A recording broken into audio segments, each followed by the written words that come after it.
सभी को मेरा प्यार भरा नमस्कार। मैं प्रशांत सोलंकी स्वागत करता हूं आप सबका आपके अपने परिवार में। तो मेरे भाई स्वागत है आप सभी का। हमारा मैथ्स का वीडियो नंबर 4 है। इससे पहले 3 वीडियोज़ के अंदर हमने profit loss, percentage, time, speed, distance 3 chapter आपके कंप्लीट कराए थे।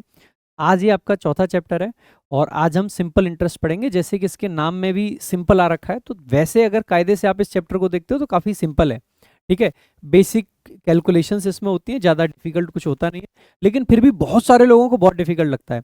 अपन ये देखेंगे कि बिना पेन उठाए आप इसको किस तरीके से सॉल्व कर सकते हो, यानी कि बहुत कम कैलकुलेशन में। देखो समटाइम्स मैथ्स है तो आपको नीड पड़ेगी पेन उठाने की, तो अपन कोशिश ये करेंगे कि मिनिमम कैलकुलेशन में और जल्दी से जल्दी आंसर आप कैसे लगा पाएं, क्योंकि 15 मिनट में अगर 25 क्वेश्चंस आपको करने हैं तो बहुत सारी अप्रोचेज आपको इस तरीके की आनी चाहिए। ठीक है, वंस अगेन मैं आपको यही कहूंगा कि इनमें से जितनी भी अप्रोचेज मैं आपको बताने वाला हूँ, कोई ऐसी नहीं होगी कि जो रटी हुई अप्रोच है कि इस क्वेश्चन के लिए आपको यही करना है या उस क्वेश्चन के लिए यही करना है। हमारे सामने क्वेश्चन होता है, अपन क्वेश्चन को पढ़ेंगे, क्वेश्चन को पढ़ के क्वेश्चन जो हमसे करवा रहा है हम वही काम करेंगे। हम अलग से कुछ भी प्री मीडिएटेड नहीं करेंगे कि हमने पहले से ही दिमाग में बना लिया कि इस क्वेश्चन के लिए यही करना है, वैसा कुछ भी नहीं होगा। तो एक एक चीज को अच्छे से सोचेंगे समझेंगे तब चलेंगे। तो आइए भाई स्टार्ट करते हैं। और सीजीएल 2025 के टीयर 1 एंड 2 के जितने भी क्वेश्चन थे, टोटल 35 प्रश्न है। ठीक है, और इन सब को अपन लोग करने वाले हैं। बाकी स्टार्ट करने से पहले वीडियो को बता देता हूँ, अगर टॉपर्स विजडम ऐप डाउनलोड नहीं करा है डाउनलोड कर लेना, क्योंकि ये वो ऐप है जिसके ऊपर आपको कंप्लीट कंटेंट मिलता है इंग्लिश का, जिसमें पीवाईपी डिक्शनरी से लेके एडिटोरियल्स हो गए, वीओडी बैच हो गया। वीओडी बैच जो कि सिर्फ 699 रुपए में लाइफ टाइम वैलिडिटी के साथ आपको मिलता है, तो आपको ज़रूर फायदा उठाना चाहिए उसका। बाकी जल्द ही इस एप्लीकेशन पर मैथ्स इंग्लिश, मतलब इंग्लिश तो ऑलरेडी है, मैथ्स का, रीजनिंग का, जीएस का कंटेंट भी आपको मिलेगा। तो जुड़े रहिए, एक बार डाउनलोड जरूर कर लेना। बाकी वीओडी बैच जरूर चेकआउट आप कर सकते हैं। तो आइए स्टार्ट करते हैं बहुत जल्दी से। अच्छा, बहुत सारे लोग पूछ भी रहे थे कि सर ये जो आप पढ़ा रहे हो क्लासेस, इसके नोट्स वगैरह हमें कहाँ मिलेंगे। तो आपका अपना टेलीग्राम चैनल है टॉपर्स विजडम। ठीक है, ये तो इंग्लिश के लिए हमने डेडिकेटेड कर रखा है, प्रशांत सोलंकी इंग्लिश। लेकिन मैथ्स की जो भी चीज़ें आपको मिलेंगी, जैसे टॉपर्स विजडम यूट्यूब चैनल पर आपको वीडियोस मिल रही हैं, वैसे ही टॉपर्स विजडम जो हमारा टेलीग्राम चैनल है, वहाँ पे आपको पीडीएफ नोट्स वगैरह सब चीज़ें मिलेंगी। हम प्लान कर रहे हैं कि बहुत जल्द आपको कुछ प्रैक्टिस सीट्स वगैरह भी दिया करेंगे, जिससे कि आप क्वेश्चंस और कर पाओ। ठीक है, तो बहुत सारी चीज़ें मिलेंगी, तो ज़रूर फॉलो कर लेना ये वाला टेलीग्राम चैनल। लिंक आपको डिस्क्रिप्शन पिंड कमेंट में मिल जाएगा। चैनल पर नए आए हो तो भैया वीडियो को लाइक कर लेना, चैनल को सब्सक्राइब कर लेना, शेयर करना। और अगर आपको लगता है ना जेन्युइनली कि वीडियो अच्छा लग रहा है, तो मेरे भाई ये जो वीडियो है इसमें हाइप का ऑप्शन आता है, कमेंट्स को स्लाइड करोगे ना आप, तो वहाँ पे हाइप का ऑप्शन आएगा। हाइप ज़रूर करनी है सभी बच्चों को। ठीक है, तो आइए भाई। तो ए ने बी को 2 वर्ष की अवधि के लिए 5,000 रुपए दिए और सी को 4 वर्ष की अवधि के लिए 3,000 रुपए दिए। ठीक है जी, दोनों को समान साधारण ब्याज दर पर उधार दिए, दोनों को रेट बराबर दिया था। उन दोनों उधारकर्ताओं से कुल मिलाकर ब्याज के रूप में 2,200 रुपए प्राप्त हुए। प्रति वर्ष ब्याज की दर क्या है? देखो ब्याज की दर बहुत सिंपल सी है।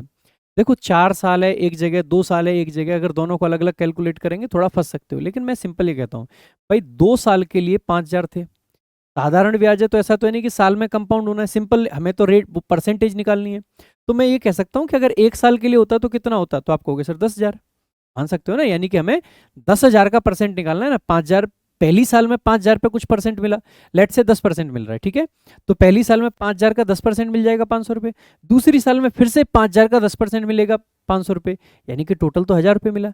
इसी बात को मैं ऐसे कह दूं कि एक ही बार में आप देख लो कि 5,000 पहली साल के, 5,000 दूसरी साल के, टोटल 10,000 पे ब्याज मिलेगा, जो भी परसेंट मिलेगा।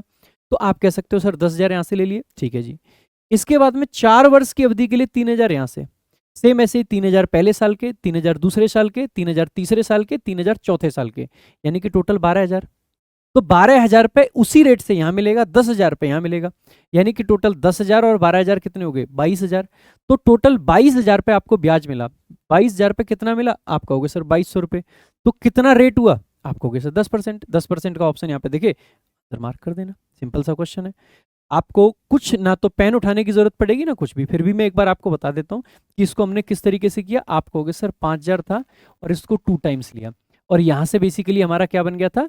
आप कहोगे सर यहीं से हमारा 10,000 बन गया। ठीक है, ऐसे ही यहाँ पे 3,000 था, तो 3,000 का बेसिकली हमने कितने टाइम्स लिया? आप कहोगे सर 4 टाइम्स, क्योंकि 4 ईयर था, तो यहाँ से 12,000 आपका बन गया। ठीक है, अब 10,000 ये था, 12,000 मतलब, और 12,000 वो था, तो आप कहोगे सर 10 + 12, तो आप कहोगे सर 22,000 आपका टोटल आप कह सकते हैं प्रिंसिपल अमाउंट, आप कह सकते हैं सारे सालों का मिला के एक बार में अगर हम देख रहे हैं तो।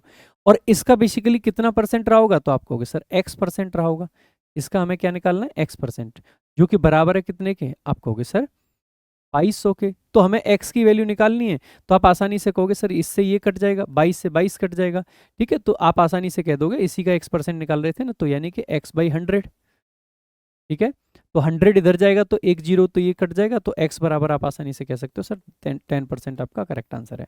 तो देखो ये या तो लिख के निकाल लो, या फिर जो मैंने आपको वर्बली करना बताया कि किस तरीके से आप सोच सकते हो और आंसर को ला सकते हो। देखो अगला क्वेश्चन, अगला क्वेश्चन आपसे कहता है कि राहुल ने एक राशि साधारण ब्याज पर उधार लिया, यानी कि सिंपल इंटरेस्ट पे उसने कुछ उधार लिया है, ठीक है। पहले 3 वर्षों के लिए 5% ब्याज दे रहा है, ठीक है। अगले 5 वर्षों के लिए 7% है, और 8 वर्षों के बाद अवधि के लिए 9% है, ठीक है। यदि वह 10 वर्ष के अंत में इतने रुपए ब्याज के रूप में चुकाता है तो उसने कितनी राशि उधार ली थी।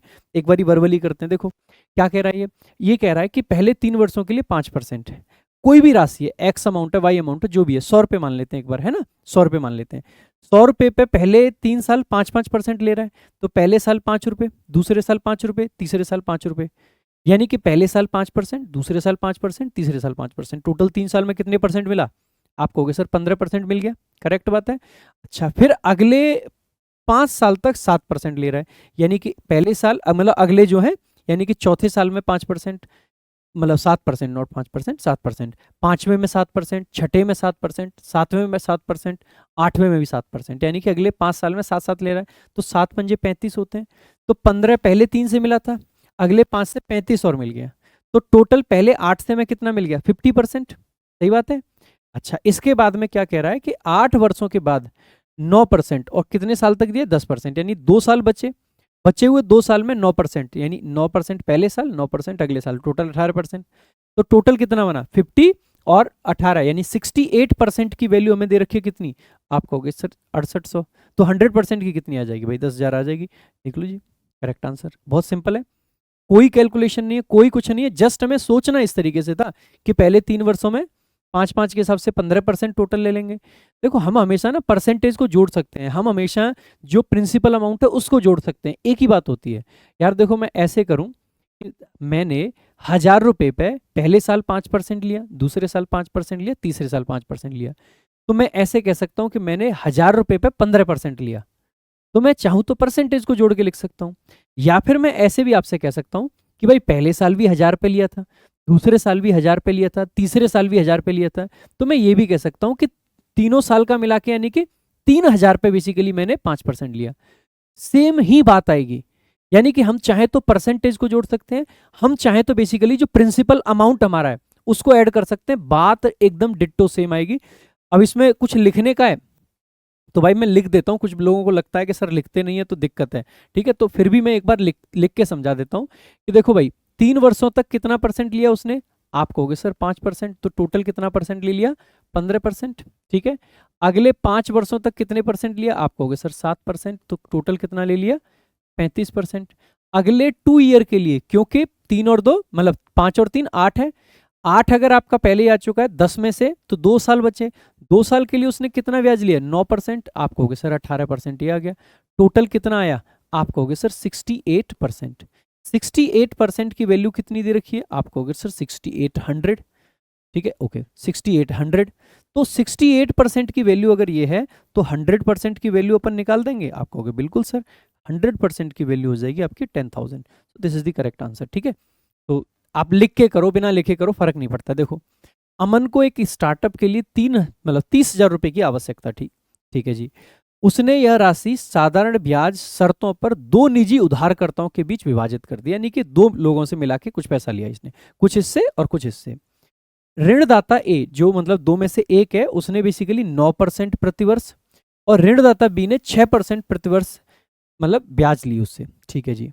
अमन ने दोनों ऋण ठीक 4 वर्षों तक रखे, ठीक है, 4 वर्षों तक रखे, फिर केवल संचित ब्याज, यानी कि जो संचित ब्याज था, जो उन पर टोटल ब्याज लगा, वो भुगतान किया, और वो जो कि कितना था, 9600 बता रखा है यहाँ पे, कोई बात नहीं है जी, बढ़िया चीज है, 9600 था, भुगतान किया। बाद में उसे पता चला कि उसने दोनों उधारदाताओं की मूल राशियों को आपस में बदल दिया होता, यानी कि जो इससे लिया है इसकी जगह दूसरे से लिया होता, तो ऐसे केस में बेसिकली वास्तव में चुकाई गई राशि से 1200 रुपये कम देना होता। अमन ने ऋणदाताओं से 9% की जो ली थी, वो 30,000 में से कितनी राशि उधार ली थी? भाई बहुत सिंपल है। कह रहा है कि 1 से 6% का ब्याज लिया, 1 से 9% का ब्याज दिया है ना, मतलब 1 से 6% का दिया, 1 से 9% का दिया, टोटल 9600 दिया। अगर अदल बदल कर दिया होता तो 1200 रुपये कम देता। देखो सबसे पहली बात तो ये है कि इस क्वेश्चन के अंदर 2 डाटा दे रखे हैं। मैं चाहूं तो सिर्फ यहां तक जो क्वेश्चन दिया है, इतने से क्वेश्चन सॉल्व हो सकता है। भाई सिंपल सा एलिगेशन लगा सकते हैं एक तो हम, कि अगर हम 9% पूरे पे देते तो कितना बनता, 6% पूरे पे देते तो कितना बनता, और टोटल कितना बना है। यानी कि हम चाहते तो ऐसे कर सकते थे। भाई देखो 9 गुणा 3, आप कहोगे सर यहाँ पे बनता आपका कितना, तो 9 तिया 27, ठीक है। अच्छा 27 सिर्फ कितने साल का बनता, 1 साल का, ध्यान देंगे। और हमें कितने का चाहिए, 4 साल का। या तो हमें पूरी कैलकुलेशन 4 साल पे ले जानी चाहिए, या फिर हमें पूरी कैलकुलेशन 1 साल पे ले आनी चाहिए।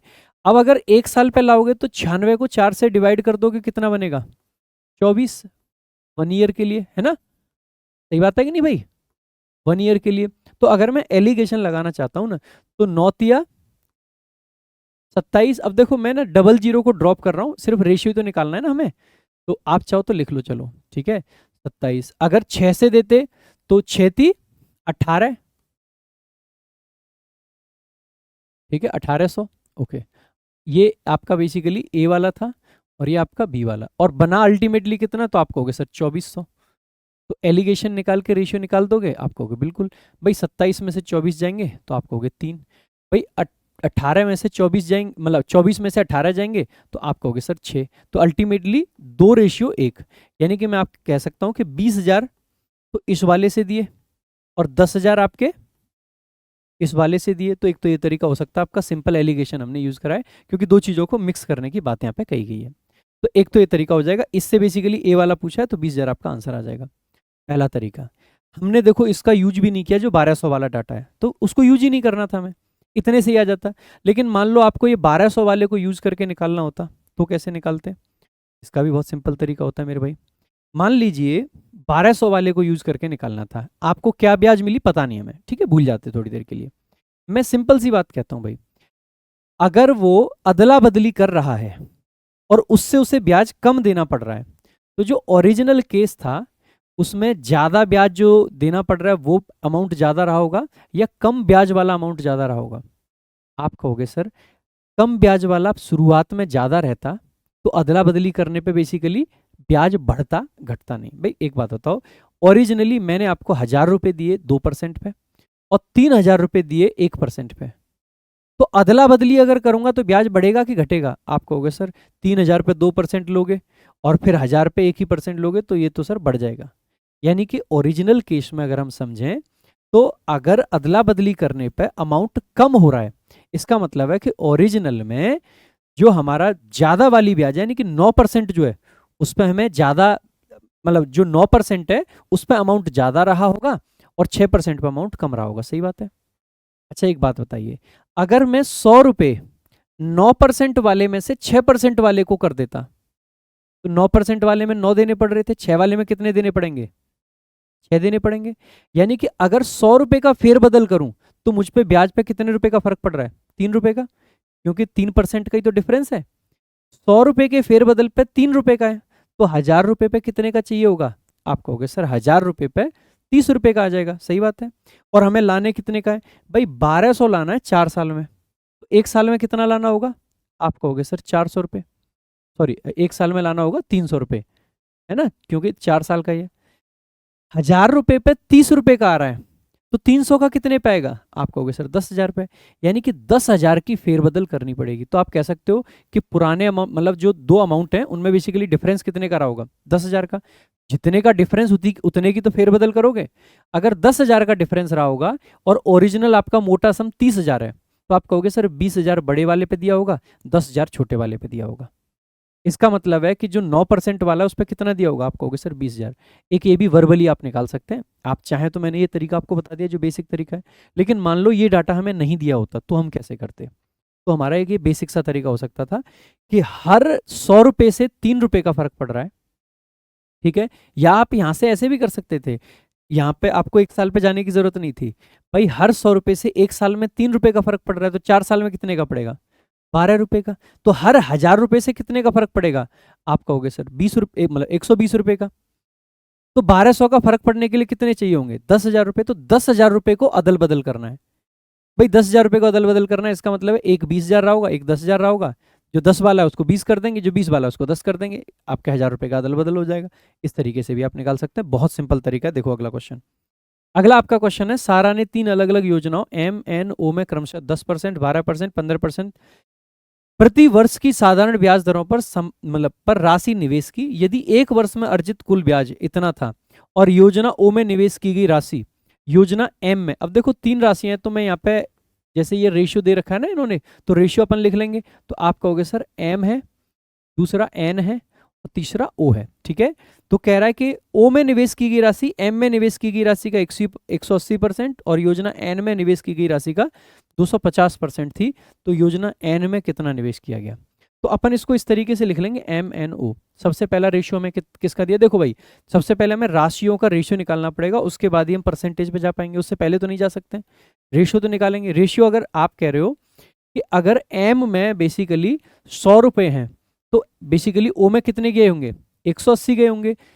तो 100 और 180 का रेशियो अगर हम लेंगे तो आप कह सकते हो 10 और 18 आ जाएगा।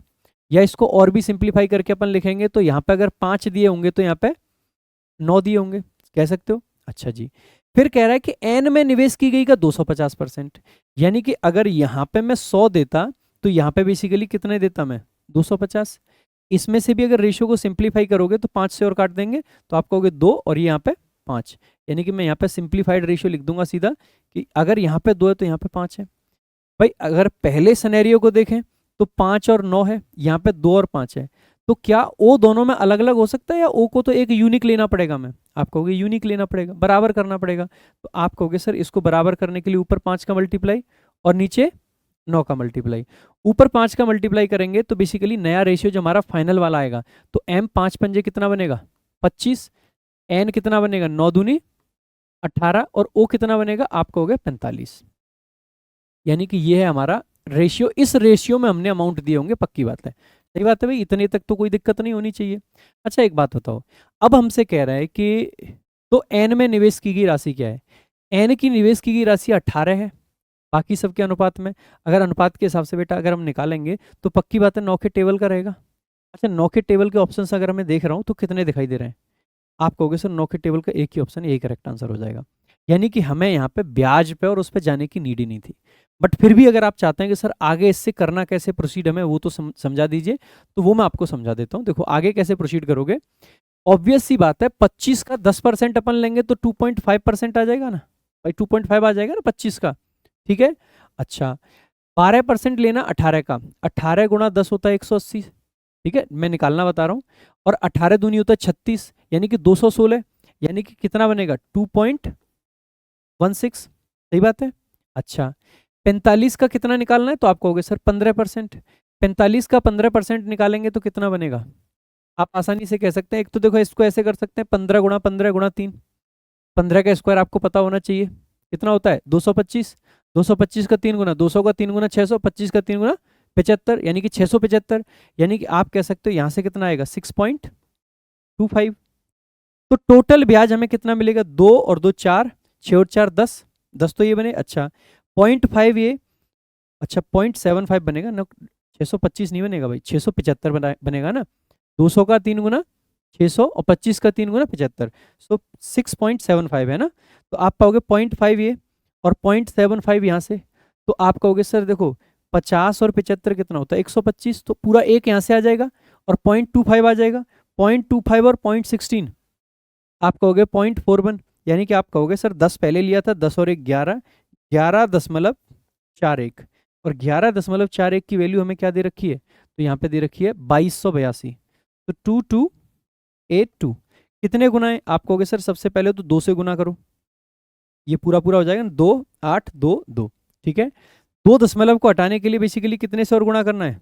100 से। तो आप कहोगे सर 200 गुना, और 200 गुना तो 18 का 200 गुना कितना हो जाएगा? 18 दूनी 36, 36 का 100 गुना 3600, ये करेक्ट आंसर हो जाएगा। आप इस तरीके से भी कैलकुलेट कर सकते हैं और ये बेसिक तरीका मैंने आपको बताया है। अगला क्वेश्चन देख लेते हैं। एक व्यक्ति ने 3 अलग अलग योजनाओं PQR में क्रमशः 7, 9 और 11% ये कुछ राशियां निवेश की। यदि एक वर्ष में अर्जित कुल ब्याज इतनी है और योजना आर में निवेशित की गई। सेम लग रहा है, सेम पैटर्न पे क्वेश्चन है, सेम पैटर्न पे क्वेश्चन है, तो वैसे ही अपन लिख लेते हैं। कौन सी थी? PQR। तो अपन यहाँ पे PQ और R लिख लेते हैं। ठीक है जी। इसके बाद में अपन को जैसे वहां पे किया था वैसे ही कह रहा है कि बेसिकली एक में तो 250 है, 250 वाली का रेशियो अपने क्या लिखा था? आप कहोगे 2:5 था ना, तो यहाँ पे भी वही बनेगा, ऑब्वियस सी बात है, 250% का।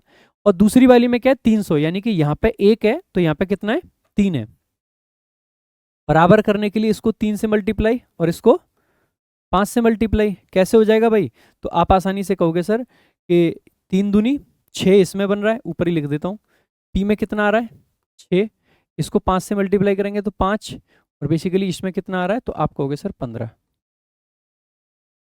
इसका पूछा है पी में निवेश की गई 6 के टेबल का होगा। कितने ऑप्शन है? एक ही ऑप्शन है, यही करेक्ट आंसर है। इसके आगे हमें जाना ही नहीं है।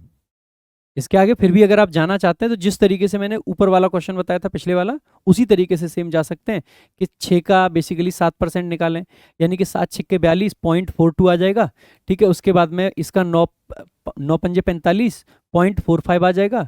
15 का 11%, 15 का 11% यानी 1.65। आप कहोगे इतनी फास्ट कैसे कर पा रहे हो सर? तो देखो 15 गुणा 10 150, एक बार और जोड़ना है तो 165, 165 यानी 10 मतलब हमें 2 अंक छोड़ के लगाना है तो 1.65। इस तरीके से तो स्पीड आपको बनानी पड़ेगी खुद से, मैं थोड़ी बना दूंगा आपकी स्पीड। आपको बार बार कैलकुलेट करना पड़ेगा आपको अपने तरीके से। देखो अगला क्वेश्चन। अगला क्वेश्चन कह रहा है कि 10,000 रुपए की राशि 2 भागों में उधार दी जाती है, एक 7% पर, दूसरा 12% पर। यदि वार्षिक ब्याज 900 रुपये है तो 12% पर। सेम वही है भाई, वार्षिक ही दे रखा है यहाँ पे, तो सीधा 1 साल का ही सीधा एलिगेशन लगा सकते हो। कैसे लगाओगे मेरे भाई? तो आप कहोगे सर अगर पूरी की पूरी 12% पे होती तो 1200 बनता, पूरी की पूरी 7% पे होती तो 700 बनता। नेट में कितना बना है? 900। रेशियो निकल जाएगा मेरे दोस्त। आप कहोगे सर बिल्कुल, यहाँ से बनेगा 3 और यहाँ से बनेगा 2, यानी कि आप आसानी से कहोगे 900 वाली ये थी, अच्छा 900 वाली नहीं, कितने 2% थे ना, 12% वाली ये थी और 7% वाली ये थी। तो आप कहोगे सर 12 वाली अगर 4 रही होगी तो ये बेसिकली 6 रही होगी। यही तो रेशियो लाना है 10 करने के लिए हमें टोटल। तो हमें कौन सी पूछिए? 12 वाली पूछिए, यही करेक्ट आंसर हो जाएगा। ठीक है, ऐसे भी निकाल सकते हैं आप, सिंपल है, ज़्यादा मुश्किल नहीं है। ठीक है, इसको एक तरीके से और भी अगर करना चाहें, मैं जस्ट ऑल्टरनेटिव मेथड दे रहा हूँ आपको सोचने का। आप ऐसे भी कर सकते थे कि भाई देखो अगर पूरा 10 का 10 में 12 पे दे देता तो 1200 रुपये मिलते। सही बात है कि नहीं?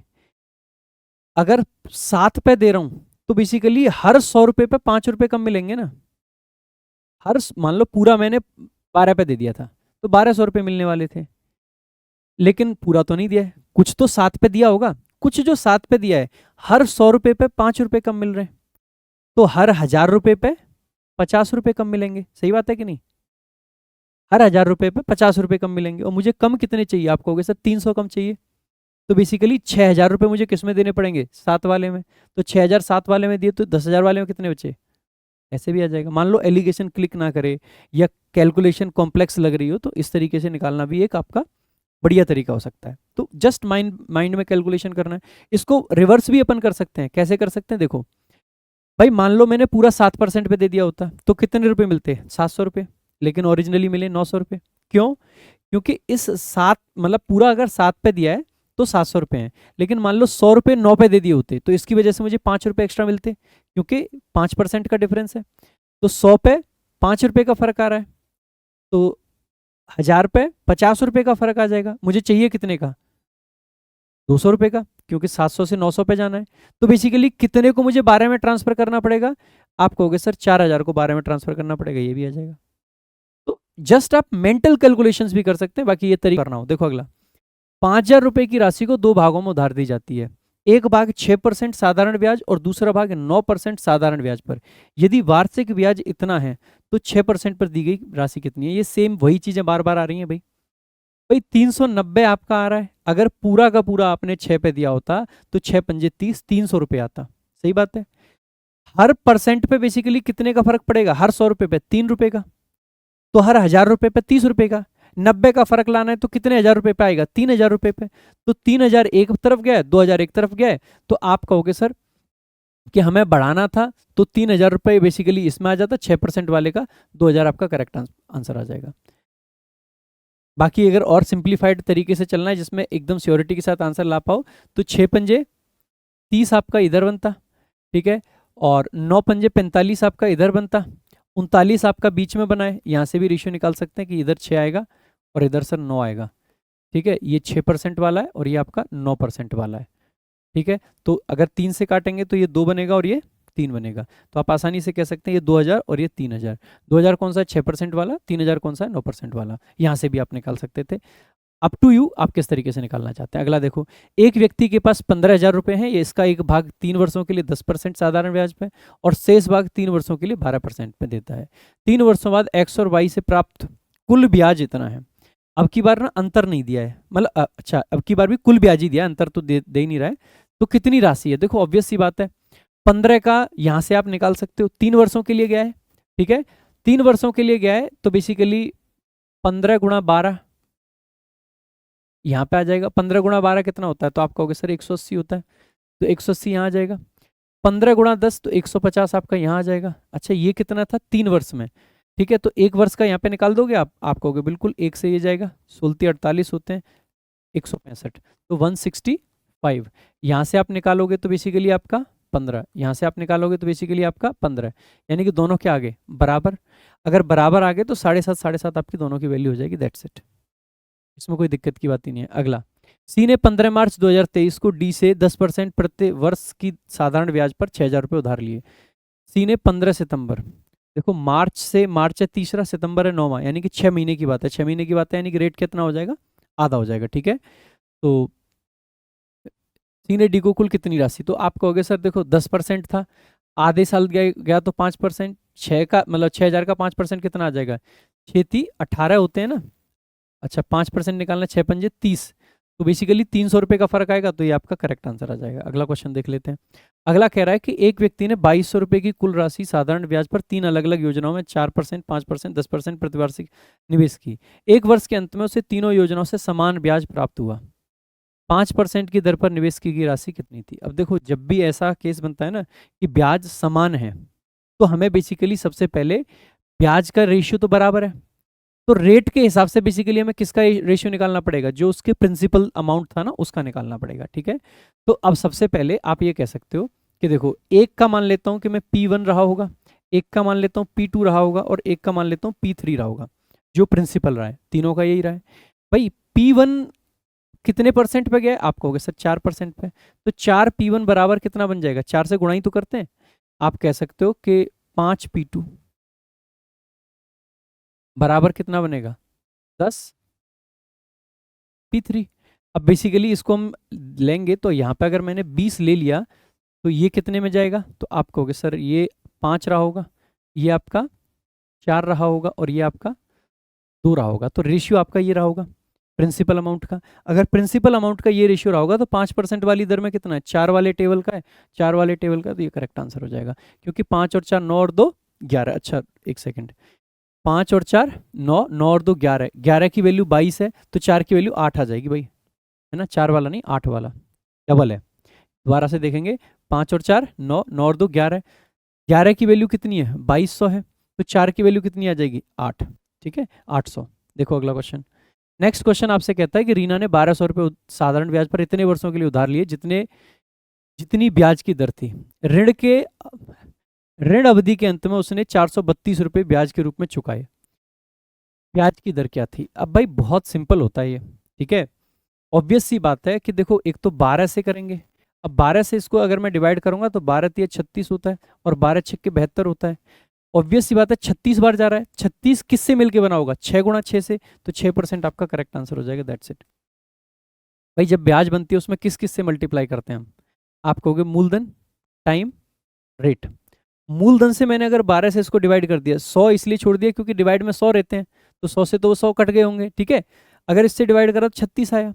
तो रेट अगर 36, रेट और टाइम का अगर 36 बन रहा है तो दोनों ही क्या रहे होंगे? आप कहोगे सर 6% रहा होगा, तो यही करेक्ट आंसर हो जाएगा, ठीक है। देखो आगे, अगला क्वेश्चन हमसे कहता है कि एक व्यक्ति ने 20,000 रुपये 2 अलग अलग योजनाओं में निवेश किए। उसने 1/4% मतलब एक भाग 4 वर्षों के लिए 8% और दूसरा भाग समान अवधि के लिए 10%, यानी कि दोनों 4-4 साल के लिए इसने किए हैं। ठीक है, ओके। यदि दूसरे भाग से अर्जित ब्याज पहले भाग से अर्जित ब्याज से इतने रुपए अधिक था तो दूसरी परियोजना में कितनी राशि निवेश की गई थी? बहुत सिंपल क्वेश्चन है। कह रहा है कि देखो जी, एक में 10% से निवेश किया, एक में 8% से निवेश किया, 4 साल बाद ये आपका ब्याज, मतलब 4 साल बाद कितना ब्याज आया ये हमें नहीं दिया है। अब की बार हमें ये दिया है कि एक से जितना आया और दूसरी से जितना आया वो बेसिकली इतने रुपए का डिफरेंस है। अब की बार अंतर अपने पास आया है, तो हमें ना तो ये पता कि टोटल ब्याज कितना था, ना ही हमें ये पता कि 10% पे कितना था, ना ही ये पता कि 8% पे कितना था। सब डाटा निकालना है, सिर्फ और सिर्फ हमें क्या गिवन है? डिफरेंस गिवन है। तो एक काम करते हैं मेरे भाई, एक बार को अज्यूम कर लेते हैं कि हमने बराबर रुपए दिए होंगे, 10,000 इस पे दिए होंगे, 10,000 इस पे दिए होंगे, तो अपना क्या आता? आप कहोगे सर 10-10 हजार रुपए दिए होते, तो देखो 8% से देते अपन, कितने से देते? 8% से। कितने वर्षों के लिए? 4, तो टोटल 8 चौके 32%। 10,000 का 32% आप आसानी से कह सकते हैं कितना बनता? आप कहते हैं सर 3200 बनता, कितने से? 8% वाले से। ठीक है जी, यहाँ लिख देता हूँ। तो ये जो 8% वाला है इस पे 3200 रुपये मिलते हैं। अच्छा, 10,000 रुपये ही अगर मैंने दिए होते 10% वाले पे 4 वर्षों के लिए, 10 चौके 40%, तो इसका आप कह सकते थे कि सर 10% वाले को मिलते कितने? 4,000 रुपये। अच्छा, कितने का अंतर आ रहा है? आप कहोगे सर 800 रुपये का। लेकिन भाई मुझे अंतर चाहिए कितने का? आप कहोगे सर मुझे अंतर चाहिए इतने रुपए का, 2240 का। 2240 का अंतर चाहिए, तो आप आसानी से कह सकते हो मेरे भाई कि अगर मैं 800 रुपये घटा दूं 2240 में से तो कितना अंतर और चाहिए? तो आप कहोगे सर, मतलब 14 में से, मतलब 22 में से 8 जाते हैं, 14 बचते हैं ना, तो आप कहोगे सर 1440 रुपये का अंतर और चाहिए मुझे। अब ये अंतर लाऊं कहां से? तो एक बात समझना, अगर ये जो 8% वाले में से 100 रुपये में लेके और इस वाले को दे दिए होते तो क्या होता? इस पे 8 रुपये कम मिलते और इस पे 10 रुपये और मिलते। ये बात है कि नहीं भाई? 8% का मतलब 100 पे 8 रुपये, 10% का मतलब 100 पे 10 रुपये। इसको 8 रुपये कम मिलते और इसको 10 रुपये ज्यादा मिलते, तो आप कह देते कि हर 100 के बदलाव की वजह से, हर 100 रुपये के बदलाव की वजह से हर साल कितने का बदलाव आ रहा है? आप कहोगे सर हर साल 100 के बदलाव की वजह से 18 रुपए का डिफरेंस आ रहा है। 100 की वजह से 18, तो आप आसानी से कह सकते हो 1000 की वजह से 180 का डिफरेंस। 180 का डिफरेंस एक साल में है बेटा, और हमारी अवधि कितनी है? 4 साल। तो 4 साल में कितने का डिफरेंस आ जाएगा? 4 साल में कितने का डिफरेंस आ जाएगा? आप कहोगे सर 18 चौके 72, यानी कि 720 रुपये 1000 रुपये की वजह से एक साल में बदलेंगे। लेकिन हमें 720 का नहीं, कितने का करना है? 1440। ये तो 2 गुना है। यानी कि आप ये कहोगे कि अगर मैं 2,000 रुपये और दे दूं, किसको? 10% वाले को, तो जो अंतर चाहिए वो आ जाएगा। 10,000 तो पहले ही मान रखे थे, 2,000 और दे दिए तो कितना आया? तो आप कहोगे सर दूसरी योजना यानी कि 10% वाली पे कितने निवेश करे होंगे? 10 और 2 12,000 रुपये। और पहली वाली पे कितने होंगे? तो 8,000 रुपये। तो 8% वाली पे 8,000, 10% वाली पे 12,000, ये आपका आ जाएगा करेक्ट आंसर। 8%, 8,000 कैसे निकाला? क्योंकि 2,000 कम कर दो 10 में से, या यूं कहें कि 12 यहाँ आ गए तो उस पर 8 बचे। ठीक है, एक बार फिर से समझा देता हूँ। मैंने मान लिया एक बार को कि दोनों राशि बराबर बराबर थी। ठीक है, 8% वाले से 4 साल तक 8 चौके 32, 32% हो गया 3200 रुपये। 10% वाले से 4 साल तक यानी कि 40%, तो 4,000 रुपये। डिफरेंस आया 800 का, लेकिन मेरा ओरिजिनल डिफरेंस था कितना? आप कहोगे सर 2240 का। अब मैं इसको कनेक्ट नहीं कर दूंगा यहाँ से, क्योंकि फिर तो राशियां मैंने बराबर परमानेंट मान ली, कनेक्ट नहीं करूंगा। मेरा डिफरेंस आया है बराबर मानने पे 800 का, लेकिन आना चाहिए था कितने का? 2240 का। इसका मतलब मैं सिंपल सा एक तरीका कह सकता हूं कि भाई देखो एक बात बताओ, इसमें से कुछ और राशि इसको दूंगा तो इस पे ब्याज बढ़ेगी। अच्छा, जब मैं इसमें 100 रुपये ऐड कर रहा हूं तो 100 रुपये कहीं से कम भी तो होंगे, कहां से कम हो रहे हैं? यहाँ से। 100 रुपये इसमें ऐड किए, इस वजह से 10 रुपये यहाँ बढ़ गए, लेकिन यहाँ पे 8 रुपये कम हो गए। तो नेट डिफरेंस में कितना फर्क आया? आपको सर 18 रुपये का। हर 100 रुपये पे एक साल में 18 है, तो 4 साल में 72। हर 1000 रुपये पे कितना आ जाएगा? 720।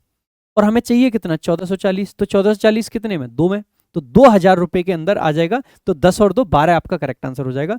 एंड बहुत ही शानदार क्वेश्चन है, अगर अप्रोच नहीं दिमाग में आएगी ना तो फंस जाओगे भाई। देखो अगला क्वेश्चन, कह रहा है कि 6 लाख का एक शैक्षिक कोर्स 9% साधारण ब्याज अर्जित करता है। इस वार्षिक ब्याज का उपयोग 3 छात्रवृत्तियां प्रदान करने के लिए किया जाता है। यदि पहली और तीसरी छात्रवृत्ति क्रमशः 18,000 और 22,000 है तो दूसरी का मूल्य क्या है?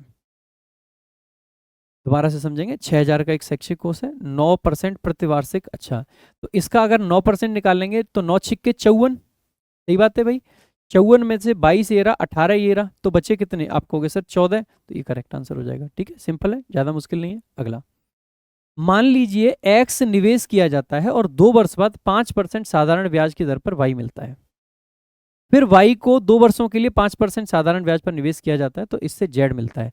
तो निम्नलिखित में से कौन सा कथन सत्य है? ये वाली चीज तो आप याद भी रख सकते हैं।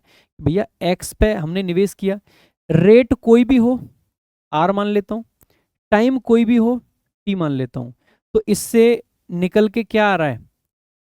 डिवाइड बाई 100 बराबर आप कहोगे सर वाई निकल के आ रहा है। सही बात है। फिर मैं मान लेता हूं कि वाई था, इसमें रेट कोई भी हो इनटू टाइम कोई भी हो, डिवाइड बाई 100, ठीक है, बराबर कितना आ जाएगा? जेड। तो ये इस तरीके की एक रिलेशनशिप बनती है। वैसे इस क्वेश्चन को करना आसान है, पहले इस क्वेश्चन को बता देता हूँ, नहीं तो लगेगा लोगों को अरे सर ये तो लिखाने पे आ गए। तो मैं आपको बता देता हूँ। मान लो एक्स 100 था, सबसे आसान काम है परसेंटेज निकालनी है, तो 100 मान लो। तो इसका 10% कितना आ जाएगा? 10। भाई 5% 2 साल के लिए 10। अब 10 का बेसिकली 10% कितना आ जाएगा? 1। तो क्या रिलेशन बनेगा? तो आप कहोगे सर एक्स था 100, वाई था 10 और जेड है कितना? आप कहोगे सर 1 है। इनमें से कौन सा बन पा रहा है? क्या ये प्लस वाला बन पाएगा? आप कहोगे नहीं। क्या ये बन पाएगा? आप कहोगे नहीं। क्या ये बन पाएगा? आप कहोगे नहीं। सिंपल क्या बन पाएगा कि इन दोनों का गुणा और इसका स्क्वायर, तो इसका स्क्वायर इन दोनों का गुणा, ये करेक्ट आंसर है। ठीक है, आप ये तो वैल्यू पुटिंग से चले जाओगे। अगर इससे भी जाना है ना, जो बेसिक मैंने बताया, तो इससे भी मैं एक बार आपको समझा देता हूँ कि किस तरीके से जाया जा सकता है। तो आप आसानी से कहोगे सर यहाँ पे भी वाई है हमारे पास में और यहाँ पे भी वाई है। वाई एक ऐसी टर्म है जो दोनों में कॉमन है, ना तो इसमें जेड है और ना ही इसमें बेसिकली आपका एक्स है। तो वाई कॉमन है, तो अगर मान लो यहाँ पर रेट नहीं दिया होता, हमें डायरेक्ट क्वेश्चन पूछा गया होता, तो किस तरीके से कर सकते थे? तो यहाँ से मैं वाई की वैल्यू निकाल सकता हूँ। आप कहोगे बिल्कुल, वाई बराबर कितना आ जाएगा? जेड इंटू 100 डिवाइड बाई, आप आसानी से कहोगे rate into time R T, यही तो बन जाएगा। अच्छा, अगर इस y की वैल्यू को मैं यहां पुट करूं, कर सकता हूं कि नहीं कर सकता हूं? आप कहोगे बिल्कुल। या यूं कहूं कि इसमें एक y से गुणा कर देता हूं और इसमें भी एक y से गुणा कर देता हूं और यहां y से गुणा ना करके इस वैल्यू को पुट कर दूं। भाई इधर y से गुणा किया, इधर भी y से गुणा कर रहा हूं और y की वैल्यू मुझे पता है कि ये है, तो इस वैल्यू को पुट कर सकता हूं। सो z into 100 divide by R T. भाई आर टी से ये वाला आर टी कट जाएगा, 100 से ये वाला 100 कट जाएगा, तो बचेगा क्या? आप कहोगे सर उधर बनेगा वाई स्क्वायर और इधर बनेगा एक्स इंटू जेड। यही तो हमारा आंसर था। इस तरीके से भी आप निकाल सकते हो। यहाँ पे मैंने क्या किया, इधर y का गुणा किया, इधर भी y का गुणा किया, लेकिन यहाँ पे क्योंकि मुझे y का रिलेशन था, ये पहले ही आ चुका है, यहाँ पे भी y रख दूंगा तो कोई फायदा तो होना नहीं था। मैंने जस्ट क्या किया, यहाँ पे y की वैल्यू से गुणा कर दिया, जिससे कि मैं RT को काट पाऊँ। मुझे दिख रहा है ना यहाँ पे साफ साफ कि भैया अगर मैं यहाँ पे y से गुणा करूंगा तो ये RT भी कट जाएगा और ये 100 भी कट जाएगा, क्योंकि मुझे यही काटना है, अल्टीमेटली यही काम तो करना है कि यहाँ से 100 और RT को भगाना है। तो RT और 100 कैसे भागेंगे कि डिवाइड में RT आए, ऊपर में 100 आए, जो कि मुझे पता है y की वैल्यू में। तो अगर इधर मैंने y से गुणा कर दिया तो इधर भी किससे करूंगा? y से गुणा करूंगा, तो वाई स्क्वायर बराबर एक्स जेड। ठीक है, तो इस तरीके से आप मार्क कर सकते हो। बाकी मैंने तरीका सिंपल बताया था, आप कोई भी परसेंटेज मान लो उसको, एक्स वाई जेड जो आपको समझ आता है ना वो परसेंटेज ले लेना, आपका हमेशा यही निकल के आएगा। मान लो 100 रुपये एक्स था और मैं 5% की जगह पे 10% मान लेता हूँ, या लेट से 20% मान लेता हूँ। 20 2 साल में 40%। तो आप कहोगे कि अगर सर ये 100 था तो दूसरे वाला कितना आ गया? 40 आ जाएगा। सही बात है। 40 का भी बेसिकली कितना निकालना है हमें? 40%। तो 40 का 40% कितना आ जाता है? आप कहोगे 4 चौके 16, यही तो आएगा। अब इन दोनों का मल्टीप्लाई 1600 और इसका स्क्वायर 1600, ऐसे भी बन जाएगा, सिंपल सी बात है ना। देखो अगला क्वेश्चन।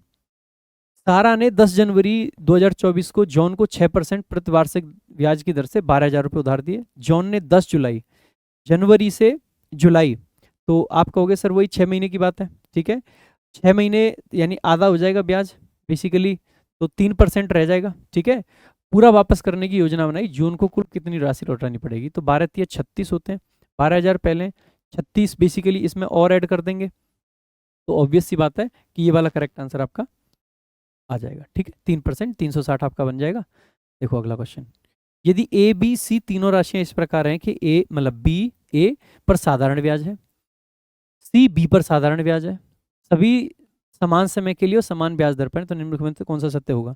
अभी जस्ट आपको बताया था, नहीं बताया था? आपको होगा डेफिनेटली बताया था, यानी कि बी स्क्वायर बराबर ए सी आपका करेक्ट आंसर हो जाएगा। जो बीच वाला है ना उसका स्क्वायर करना है, जो साइड वाले हैं पहला और तीसरी टर्म को बेसिकली मल्टीप्लाई करना है, बीच वाली को स्क्वायर बना देना है। आपको बेसिकली मैंने समझा के भी दिखाया था किस तरीके से करना है, तो वही वहाँ पे एक्स वाई जेड थे, यहाँ पे एबीसी है, बस इतना ही फर्क है। ठीक है, तो भाई इस तरीके से आपका ये क्वेश्चन हो जाएगा।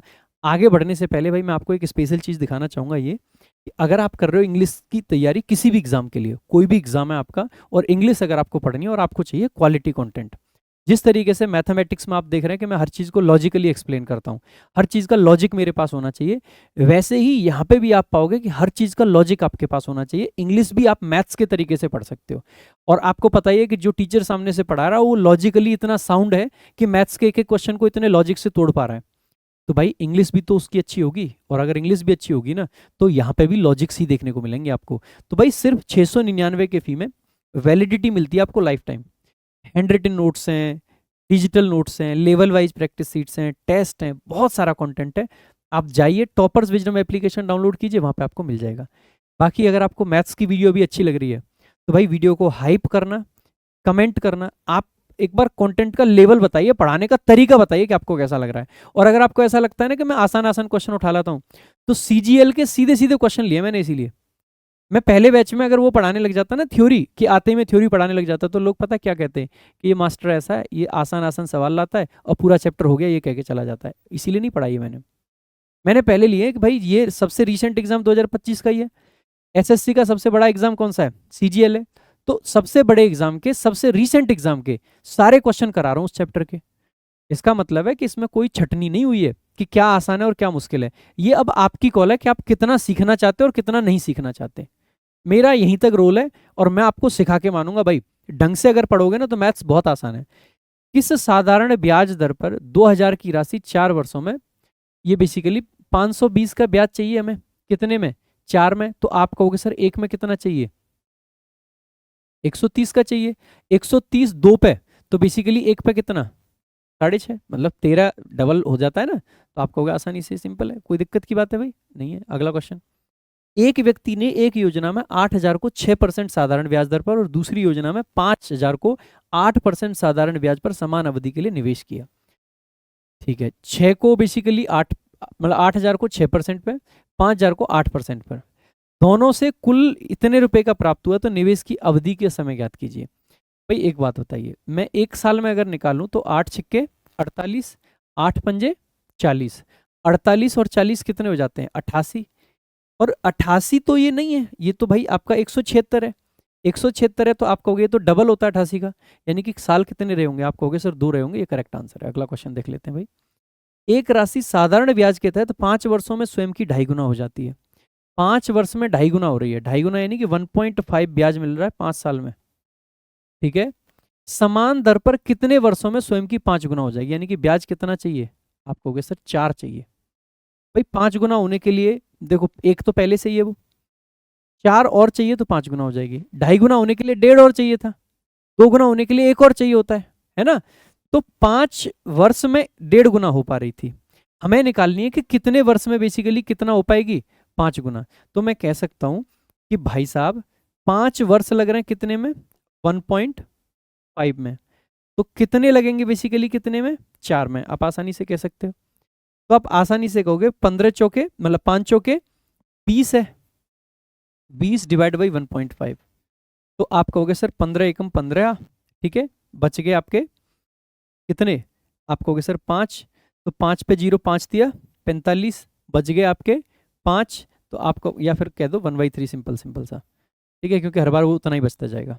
ठीक है, 13 1/3 करेक्ट आंसर यही हो जाएगा। ठीक है, आसानी से निकाल सकते हो भाई, कोई बड़ी बात नहीं है इसमें।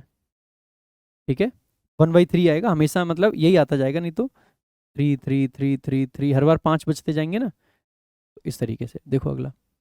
बाकी और आसान तरीके से समझना हो तो भाई 1.5 मिलने के लिए 5 साल लग रहे हैं, तो 3 मिलने के लिए 10 साल लगेंगे, लगेंगे कि नहीं? 4.5 मिलने के लिए 15 साल लगते, तो उससे तो कम लगेंगे। क्योंकि हमें तो सिर्फ 4 चाहिए। तो देखो 15 से कम, और बेसिकली 15 से कम 10 से ज़्यादा। अच्छा, सारे ऑप्शन ही उस बीच में, तो कुछ कह नहीं सकते हैं ना, फिर तो हमें इसी पे जाना पड़ेगा। बाकी आप ये भी कह सकते हो कि ये एक ऐसा 13 से 1/3 ना, ये 40/3 होता है सीधे सीधे।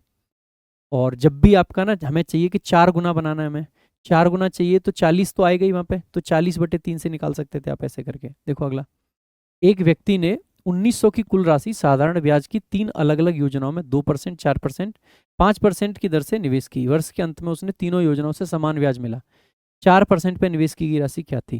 भाई आप कह सकते हो कि बेसिकली 2%, 4%, 5%, तो एक का 2 रहा होगा, दूसरे का 4 रहा होगा, तीसरे का 5 रहा होगा, तो रेशियो निकाल लेंगे। अभी थोड़ी देर पहले इस तरीके का क्वेश्चन कराया था, तो 4 और ये 4, 5, 2 का रेशियो, वो एलसीएम कितना आ जाएगा? आपको 20 है, यहाँ पे 10 बनेगा, यहाँ पे 5 बनेगा, और यहाँ पे 4 बनेगा। कौन सी वाली चाहिए? मैं 4% यानी कि बीच वाली। बीच वाली बेसिकली किसके टेबल में आएगी? आपको कहोगे सर 5 के टेबल में आएगी। या यूं कह सकते हैं कि वैसे भी 19 बन रहा है, तो 10 और 5 15 और 4 19, 19 की वैल्यू 1900 है, तो 5 की कितनी हो जाएगी? 500। करेक्ट आंसर आ जाएगा। ठीक है, रेशियो निकालने सिंपल, अभी थोड़ी देर पहले बताया था। एक दुकानदार ने 1 अप्रैल 2025 को बैंक से 9% प्रति वार्षिक साधारण ब्याज दर पर इतने रुपए का ऋण लिया। उसने सितंबर ऋण चुकाने का निर्णय लिया। उसने बैंक को कितनी राशि वापस की? ठीक है, कह रहा है कि कितनी राशि वापस करी इसने। ठीक है भाई, देखो 1 अप्रैल तो चौथा महीना है, और ये 9वां महीना, यानी कि अब की बार 5 ही महीने अपने पास में। ठीक है, अगर मैं यहाँ से सीधे सीधे जाता हूँ, अप्रोक्सीमेशन को देखूंगा, तो ये भी 77, 75, 77, 81, 77, 84, 77, 90। जब भी ऑप्शंस इतने ज़्यादा क्लोज आपको दिखें, अप्रोक्सीमेशन हमें छोड़ना पड़ेगा, ड्रॉप करना पड़ेगा, सिंपल बात। ठीक है, मैं आसानी से ये कह सकता हूँ कि भाई समय हमारा कितना है? 5/12। रेट अपना कितना है? आप कहोगे सर 9%। ये कितना है? तो आप कहोगे सर 75। ठीक है, 9% को बेसिकली 9/100 लिख देते हैं अपन। 100 से तो ये 100 पूरा कट ही जाएगा, तो ये बेसिकली आपकी क्या आ जाएगी? ब्याज आ जाएगी। सिंपल सी बात है। अच्छा, अगर अपन इसको बेसिकली जैसे 9% हमने निकाला है, 9% ना निकाल के आप कह सकते हैं कि इस इतना टाइम के लिए निकाला है ना हमने, तो ये ब्याज आ जाएगा। ब्याज के बाद में इसका 100% हमें और ऐड करना पड़ेगा, है ना। तो या तो इस तरीके से निकाल सकते हैं आप कि कितना बनेगा इसमें से। देखो हमें पता है कि पहले पास ही हमारे पास में 75,000 है, उसको माइनस कर देना है हमें। अच्छा, एक बात बताना भाई, एक बहुत सिंपल सी बात बताना आप मुझे, कि ये 3 से 4 पे कटेगा, और ये 3 से बेसिकली आपका 3 पे कटेगा। अब इस 4 को काटने के लिए क्या आपके पास में कुछ है? नहीं है। इसकी वजह से क्या होगा? क्योंकि 2 का टेबल नहीं है। 2 का टेबल और 5 का टेबल मिलके 10 बनाते हैं, यानी कि एक दशमलव को हटाने का काम करता है 10। सही बात है कि नहीं? यहाँ पे 5 तो हमारे पास में यहाँ पे भी है और यहाँ पे भी है, तो 5 की तो कमी अपन पे नहीं है, अपने पे कमी है 2 की। और कितने 2 की कमी है? आप कहोगे 2 की, तो दशमलव कितने अंक तक जाएगा? 2 तक। लेकिन लास्ट में 5 रहेगा कि नहीं रहेगा? आप कहोगे डेफिनेटली रहेगा, क्योंकि 2 5 तो इसमें है और 1 5 ये रहा। अच्छा, कौन सा ऐसा है जिसमें दशमलव 2 अंक तक है? ये वाले में तो नहीं कह सकते हैं, तो डबल जीरो है। इसमें है? पॉसिबल है क्या? इसमें है? आप कहोगे दशमलव तो है, लेकिन लास्ट में 7 9 आ रखा है, डबल जीरो आ रखा है। आप बिना कैलकुलेट करें यहाँ से आंसर निकाल सकते हो, क्योंकि ब्याज जो भी आएगा वो 0.25 में या 0.75 में जरूर आएगा, या तो लास्ट में 0.25 आएगा या 0.75 आएगा। क्योंकि 0.50 आ जाएगा तो दशमलव एक ही अंक के बाद लगा, देखा जाए तो। और हमें कितने अंक के बाद बताना है? क्योंकि बॉटम में मेरे पास 4 बच रहा है, 4 बच रहा है, यानी कि 2 के टेबल का 2 बार, और 2 के टेबल के 2 बार की अगर बात है ना, तो इसका मतलब है कि 2 डिजिट मुझे दशमलव में जाना ही पड़ेगा, कोई ऑप्शन नहीं है मेरे पास। बाकी अगर कैलकुलेट करके निकालना चाहते हैं तो भाई आराम से निकाल लेना। 15 होते हैं, 15 गुणा 75 कर लेना, डिवाइड बाई 4 कर लेना, वो आ जाएगा, उसको 7500 में जोड़ देना। लेकिन मेरा काम वो नहीं है कि मैं आपको एक एक चीज़ जोड़ के और घटा के दिखाऊं। मेरा काम है कि मैं आपको ऐसे तरीके सिखाऊं जिससे कि आप इजीली आंसर मार्क कर पाएं। इसको मैं चाहता यहीं पे मार्क कर देता, लेकिन मुझे बार बार रिव्यू मिल रहे हैं मेरी टीम से, आपके कमेंट बॉक्स से, कि लिखो लिखो बोर्ड पे कुछ लिखो। लिखे बिना बच्चों को मजा नहीं आता है। तो मैं तो कह रहा हूँ भाई, यहाँ पे भी आप आसानी से कर सकते थे, क्योंकि 7500 आ रखा है, 7500 है, और हमारा जो भी आंसर आएगा वो तो दशमलव में ही आना है, ये तो श्योर बात है। क्यों दशमलव में आना है? क्योंकि आप कहोगे सर यहाँ पे 5/12 बन रहा है, 5/12 का मतलब है नीचे बॉटम में 4 आ गया मेरे पास, उस 4 को काटने के लिए मेरे पास कुछ है ही नहीं, क्योंकि डबल जीरो तो 100 से ही कट जाएगा। उसके बाद में ये 9 है, वो 5 है, वो 75 है। 2 अंक चाहिए, और 2 अंक में पीछे 25 का टेबल जरूर जाएगा। 25 का टेबल जरूर जाएगा, तो ये हमें दिखाई दे रहा था, एक ही मात्र ऑप्शन था। अगला क्वेश्चन देख लेते हैं। एक निश्चित धनराशि साधारण ब्याज पर 8 वर्षों में स्वयं की 4 गुना हो जाती है। साधारण ब्याज पर 8 वर्षों में स्वयं की 4 गुना हो जाती है। 4 गुना यानी कि 8 साल में बेसिकली उसको कितना ब्याज मिल रहा है? 3 मिल रहा है। ठीक है, तो समान दर पर कितने वर्षों में स्वयं की 12 गुना हो जाएगी? हमें चाहिए कितना? 11 चाहिए। सही बात है कि नहीं भाई? तो 8 में 3 मिल रहा है, तो 8 दूनी 16 में आपको 6 मिलेगा, तो 16 दूनी 32 होते हैं। 32 से थोड़ा कम चाहिए हमें। ठीक है, तो आप कहोगे सर ये वाला लगभग आपका करेक्ट आंसर होना चाहिए। ठीक है, क्योंकि डिवाइड में हमें 3 चाहिए होगा। ठीक है, तो वहाँ से भी आप निकाल सकते हैं। तो ये आपका बेसिकली करेक्ट आंसर आएगा, लेकिन फिर भी एक बार निकाल के बता देता हूँ। आप कहोगे सर ये 3 बन रहा है कितने साल में? 8 में। बनाना कितना है? 11। तो बेसिकली 88 डिवाइड बटे 3। आपको पता ही है 29 गुणा 3 कितने होते हैं? 87 होते हैं। तो 87 से यानी कि 29 यहाँ पे आ गया 1/3। लेकिन मुझे ये करने की नीड भी क्यों नहीं पड़ी? फिर से समझो एक बार। मैंने आपको सिंपल क्या समझाया कि भाई 8 साल लगे उसको 3 हासिल करने में। ऑब्वियस सी बात है। तो एक हासिल करने में कितना लगेगा? 8/3। तो 11 हासिल करने में जो भी आंसर आएगा वो डिवाइड बाई 3 में बनेगा। ये तो डिवाइड बाई 6 है, कोई सेंस नहीं बनेगा। डिवाइड बाई 5 है, कोई सेंस नहीं बनेगा। डिवाइड बाई 7 है, कोई सेंस नहीं बनेगा। एक ही मात्र ऑप्शन है, यही करेक्ट आंसर हो जाएगा भाई आपका। देखो अगला। यदि ए पर 6% प्रति वर्ष की दर से 2 वर्षों का साधारण ब्याज बी पर 4% प्रति वर्ष की दर से 3 वर्षों के साधारण ब्याज के बराबर है, तो 4 तिया 12, 6 दूनी 12। तो ए और बी का अनुपात क्या है? दोनों बराबर है। इधर का भी 12%, उधर का भी। भाई 6 दूनी 12, 12% लेना है यहाँ पे। 4 तिया 12, 12% लेना है। इसका 12% और उसका 12% बराबर है, तो राशि भी क्या है? बराबर है। आगे देखो अगला। यदि किसी निश्चित राशि पर 3 वर्षों के लिए 6% प्रति वर्ष की दर से साधारण ब्याज 360 है, तो उसी राशि पर 5 वर्षों के लिए 8% प्रति वर्ष की दर से साधारण ब्याज क्या होगा? कह रहा है कि 3 वर्षों के लिए 6 यानी कि 6 18, 18 की वैल्यू 36 है, तो उसी राशि पर 5 वर्षों के लिए यानी कि 40 की वैल्यू कितनी आ जाएगी? आप कहोगे सर 80। ठीक है, अब देखो मैं 18 की वैल्यू 360 ना कह के क्या कहता हूँ बार बार? 36 है, क्योंकि मैं एक जीरो को फिर माइंड में रखता हूँ। तो यहाँ पे 80 है तो 800 लगाऊंगा मैं सीधा। माइंड को ना तेज करना है आपको। देखो आगे। किसी राशि पर 20% प्रतिवर्ष की दर से 3 वर्षों का चक्रवृद्धि ब्याज। अच्छा, ये सीआई का क्वेश्चन दे रखा है। वैसे तो हमें सीआई में देखना चाहिए, लेकिन यहाँ पे भी बता देते हैं। 3 वर्ष का सीआई बेसिकली ये है। समान दर और समान राशि के लिए साधारण ब्याज ज्ञात कीजिए। ठीक है भाई, ज्ञात कर देंगे, कोई बड़ी बात नहीं है। देखते हैं क्या आएगा। देखो बहुत सिंपल सी बात है भाई। 20% क्या होता है? आप कहोगे सर 1/5 होता है। करेक्ट बात है, सही बात है भाई। जब 3 वर्ष का निकालना है तो चक्रवृद्धि ब्याज में ना हमें पावर पे चलना होता है। तो आप कहोगे सर हर साल 5 से कितना हो रहा है? 6। हर साल 5 से कितना हो रहा है? 6। 5 से कितना हो रहा है? 6।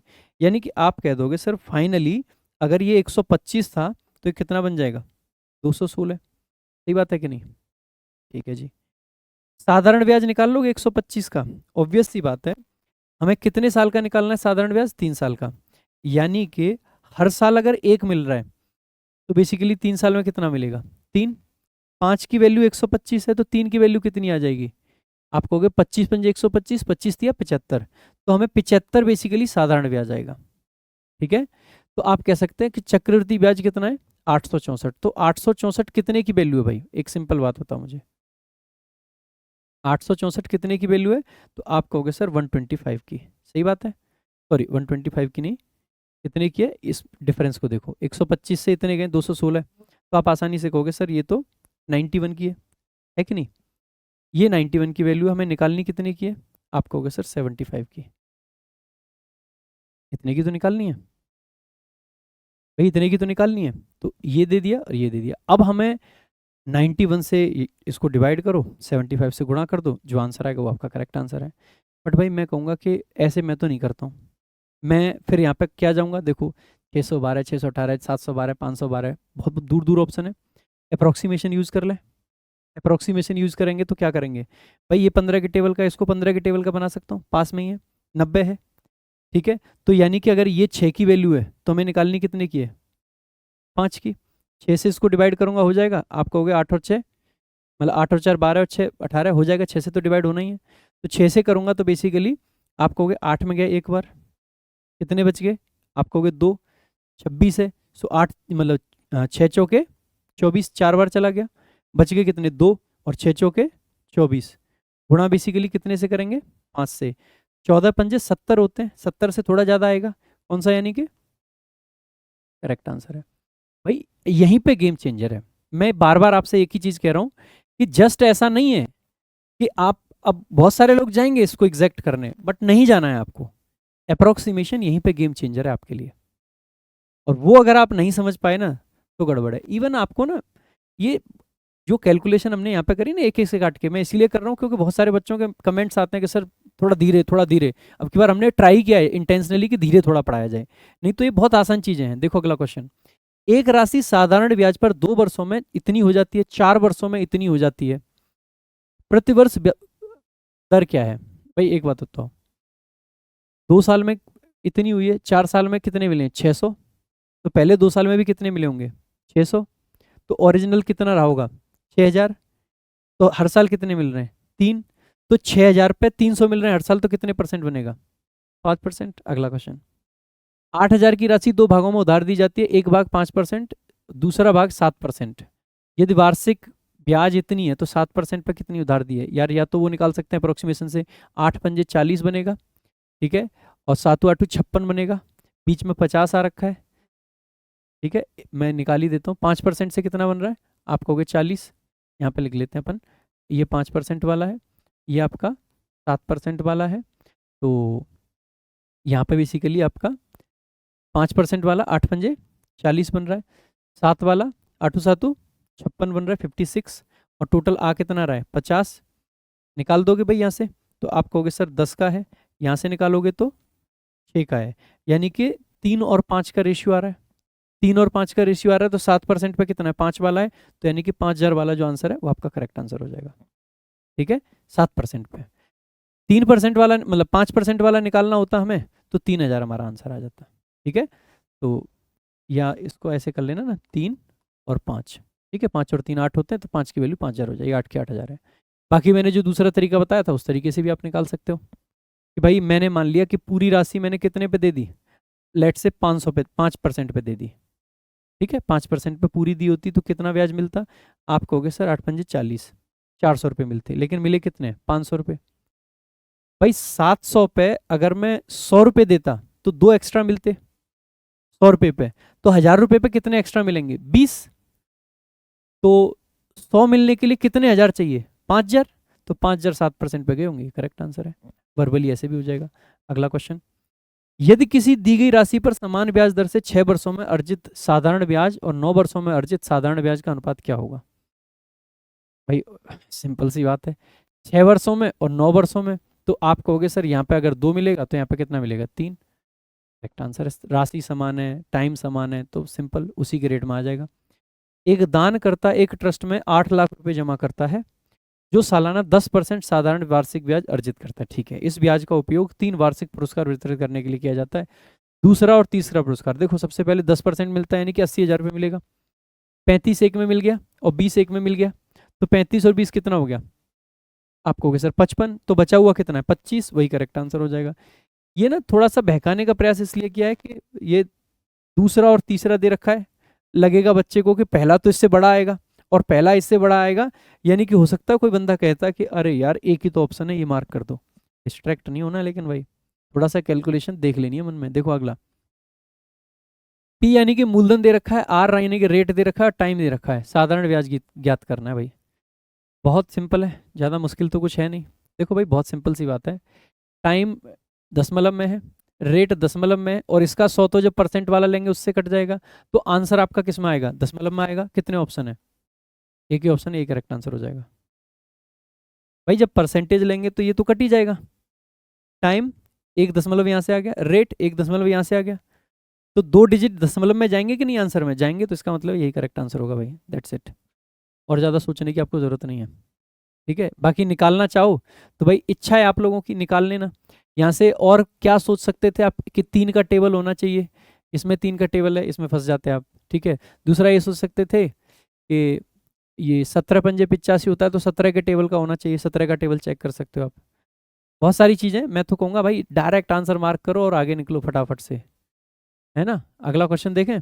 यदि किसी निश्चित राशि पर 4 वर्षों के लिए 5% प्रति वर्ष की दर से साधारण ब्याज इतना है, 4 वर्ष 5% यानी टोटल 20%, 20% की वैल्यू कितनी है 5 मतलब 50, तो 6 वर्षों के लिए 7, 20 की वैल्यू 500 है, तो 7 छिक्के 42 की वैल्यू निकाल दोगे, 500 प्लस में 1000 हो गया, ठीक है। तो 1000 और बेसिकली 50 और आ जाएगा भाई। 20% 500 तो 2% 50, 40% हो गया 1000, तो 42% 1050, ठीक है। कैलकुलेशन दोबारा से समझा देता हूँ, कुछ लोग रह जाएंगे नहीं तो। देखो 5 चौके 20% था, 20% की वैल्यू इतनी है, ठीक है। अच्छा निकालनी कितने के, 7 छिक्के 42% की वैल्यू भाई, 20 की 500 है तो 40 की 1000 हो जाएगी, 20 की 500 थी तो 2 की कितनी हो जाएगी 50, तो 50 और 1000 1050। अगला क्वेश्चन।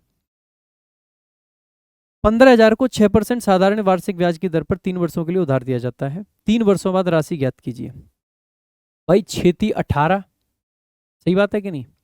18% हमारा निकालना है हमें, कितने का 15 का, 15 का 18% निकाल सकते हैं आप कहोगे सर 18 गुणा 10 होते हैं 180, और 18 गुणा 5 बेसिकली आपके होते हैं 90, 180 और 90 270 होते हैं, 270 और बेसिकली 15, तो 1500 और 270 आपका 1770 करेक्ट आंसर हो जाएगा, ठीक है।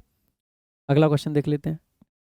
कितने वर्षों में 4000 की राशि 10% की दर से बेसिकली 1200 का ब्याज देगी भाई, 1 साल में 400, तो 3 साल में 1200। ये क्वेश्चंस ऐसे ही हैं, बकवास क्वेश्चंस कह लो, अच्छे क्वेश्चंस कह लो। अच्छा एक कह रहा है ये थोड़ा सही सा लग रहा है ना, अरे भाई साहब, साधारण ब्याज के संबंध में निम्नलिखित कथनों पर विचार करें। देख लो कथन निष्कर्ष आ रहे हैं यहाँ पे, रीजनिंग बना दिया इसको। 8000 पर 3 वर्षों के लिए 5% ब्याज वार्षिक ब्याज की दर से साधारण ब्याज 1200 है, 5 दिया 15 है ना, और 15 अट्ठे 120, सही है पहला वाला, करेक्ट आंसर है। दूसरा देख लेते हैं। यदि कोई साधारण ब्याज 10 वर्षों में दोगुनी हो जाती है तो 6 वर्षों में 10 वर्षों में दोगुनी, तो 6 वर्षों में 1.5 गुना होगी। ये तो भाई साफ साफ गलत है ना, फिर भी देख लेते हैं। If a sum of money doubles in 10 years simple interest then it will become 1 point, अच्छा दोगुनी हो रही है 10 साल में, यानी कि 10 साल में एक ब्याज मिल रहा है भाई, 10 साल में एक मिल रहा है, तो 0.5 कितने में मिलेगा आपको कि सर 5 साल में, और यहाँ पे देख कितना रखा है 6, यानी कि दूसरा वाला पक्का गलत है। तीसरा देख लेते हैं। यदि किसी राशि को 5 वर्षों में 2.5 गुना करने के लिए आवश्यक साधारण ब्याज 30% है, 5 वर्षों में 2.5 गुना यानी कि चाहिए कितना 1.5, हर साल 30 मिलेगा, तो 5 वर्षों में 150 मिल जाएगा, करेक्ट आंसर है। यानी कि आप कहोगे पहला और तीसरा सही है, ओनली 1 गलत हो जाएगा, 1 एंड 2 करेक्ट गलत हो जाएगा, 1 एंड 3 वाला करेक्ट आंसर है, ठीक है।